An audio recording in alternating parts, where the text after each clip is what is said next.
नमस्कार। Border 2 release हो चुकी है। बॉर्डर 1 मेरे जीवन में एक ख़ास स्थान रखती है।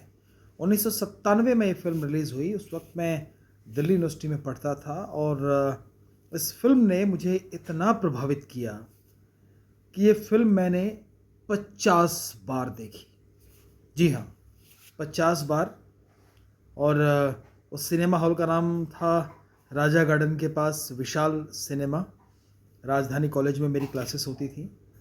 और मैं रोज़ तकरीबन रोज़ इस पिक्चर को देखने जाता था।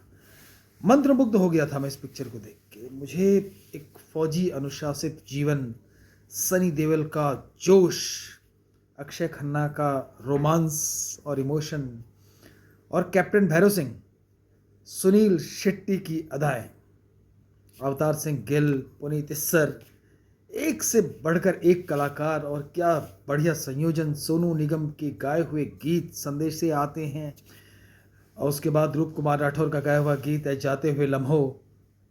और उसके बाद इसमें जो एक ख़ास जो डेज़र्ट की शूटिंग है, उसकी शुरुआत होती है हमारे रानीखेत से। जो बॉर्डर फ़िल्म का जो पहला सीन है जहाँ सनी देओल अपनी पत्नी से इस बात के लिए झगड़ते हैं कि वो बॉर्डर पर जाना चाहते हैं लेकिन उनके ससुर उन्हें रोक देते हैं।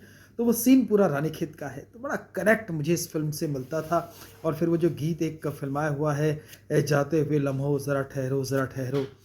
वो जो लोकेशन है वो मुझे थोड़ा-थोड़ा बिल्कुल अपनी चौखुटिया की याद दिलाती थी। अब आज बॉर्डर 2 रिलीज़ हो गई है। बॉर्डर 2 का ट्रेलर देख के मतलब ईमानदारी से कहूँ तो मैं बहुत संतुष्ट नहीं था। पता नहीं क्यों मुझे लगता था कि ये अपनी मूल अ, बात पर है या नहीं है, या फिर वो जो इम्प्रेशन दिमाग का उस बॉर्डर 1 से पड़ा है वो इस फ़िल्म में है या नहीं। लेकिन ये फ़िल्म मेरे लिए बड़ी ख़ास है। उसकी 2 वजह हैं कि एक तो ये जेपी दत्ता साहब की बनी फ़िल्म का सीक्वल, और दूसरा जब मैंने अपनी पुस्तक लिखी पराक्रम, तो इस पराक्रम में मैंने लोंगेवाला का ज़िक्र किया है। और लोंगेवाला की लड़ाई का ज़िक्र पढ़ने के बाद, इस पुस्तक के रिलीज़ होने के बाद मेरे पास एक दिन अचानक से जेपी दत्ता साहब का फ़ोन आया। तो मैंने आवाज़ पहचानी नहीं, क्योंकि पहली बार उनसे बात हो रही थी। तो उन्होंने कहा कि भाई मैं जेपी दत्ता बोल रहा हूँ, फ़िल्में बनाता हूँ। अब मेरे लिए आप समझ सकते हैं खुशी का क्या पल था। तो उन्होंने मेरे से कहा कि दिनेश,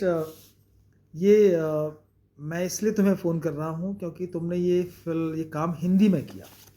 हिंदी में तुमने ये पुस्तक लिखी, और इसलिए मैं तुम्हें ख़ास तौर पे फ़ोन कर रहा हूँ, क्योंकि जब मैं फ़िल्म बना रहा था तो मुझे हिंदी में रिसर्च करने में थोड़ा-सा कठिनाई का सामना करना पड़ा था। तो वो मेरे लिए एक आशीर्वाद समान था कि उन्होंने मुझे फ़ोन किया। और अब जब बॉर्डर 2 आ रही थी तो मैं लगातार इसको फ़ॉलो कर रहा था, इसमें कौन-कौन कलाकार हैं, क्या हैं। बड़ा सुखद है ये जानना कि इसमें सनी देओल एक बार फिर से रोल में हैं। और मैंने आज अभी थोड़ी देर पहले इसका रिव्यू पढ़ रहा था मैं, एक अखबार में। उन्होंने इसको 3 स्टार दिए हैं और ये कहा है कि पहले तो हमने केवल लोंगेवाला की लड़ाई देखी जो 3 दिसंबर की रात को शुरू हुई, फिर 4 की सुबह एयरफोर्स के अटैक के साथ ख़त्म हो गई। इस फ़िल्म में जो कैनवास है वो थोड़ा बड़ा हो गया है। इसमें लैंड की ज़मीन की लड़ाई भी है, आसमान की लड़ाई भी है, उसके बाद समंदर की लड़ाई भी है। तो ज़ाहिर-सी तौर पर ये फ़िल्म का रोमांच तो थोड़ा-सा और होगा। हालाँकि मैं साफ-साफ दोबारा बता दूँ, मैंने फ़िल्म देखी नहीं है और ये वीडियो फ़िल्म के प्रमोशन के लिए भी नहीं है। ये तो मैं केवल अपनी फीलिंग्स आपसे शेयर कर रहा हूँ, क्योंकि जब बॉर्डर की बात होती है तो मेरे अंदर एक अलग-सा रोमांच हो जाता है। आज भी कहीं रैंडमली टेलीविज़न पे रिमोट दबाते समय अगर वो फ़िल्म कहीं चलती हुई दिख जाती है तो मेरे घर में मेरे दोस्तों, मेरे यारों को सबको पता है कि अब ये फ़िल्म चलनी शुरू हो गई है, अब इसको छोड़ दो, अब ये कुछ नहीं करेगा। तो मेरा उस फ़िल्म के साथ मेरी अ, आत्मा जुड़ी हुई है, मेरी मोहब्बत है। मैंने अपने करियर के कुछ फ़ैसले उस फ़िल्म को देख कर लिए हैं। या कह सकते हैं उस फ़िल्म से बहुत ज़्यादा प्रभावित हैं। तो आज जब बॉर्डर 2 रिलीज़ हुई है, तो आपसे ये बातें शेयर करना बिल्कुल मेरा मन कर रहा था कि मैं करूँ। फ़िल्म देखने के बाद एक रिव्यू का वीडियो ज़रूर डालूँगा। लेकिन इस आग्रह के साथ इस वीडियो को ख़त्म करना चाहूँगा कि फ़िल्म को देखिए ज़रूर। इसलिए देखिए कि ये सैनिकों का समर्पण है। 1971 की लड़ाई क्या थी, उसकी इम्पोर्टेंस क्या है, उस पर बहुत चर्चाएँ हैं। लेकिन उसको हम युद्ध को तो देख नहीं पाए, लेकिन उसको फिर हमने जेपी दत्ता साहब की बॉर्डर 1 में देखा, और भी कई फ़िल्में उसको लेकर बनी हैं, लेकिन जो स्टाइल है जेपी दत्ता साहब के बनाने का, वो अनूठा है।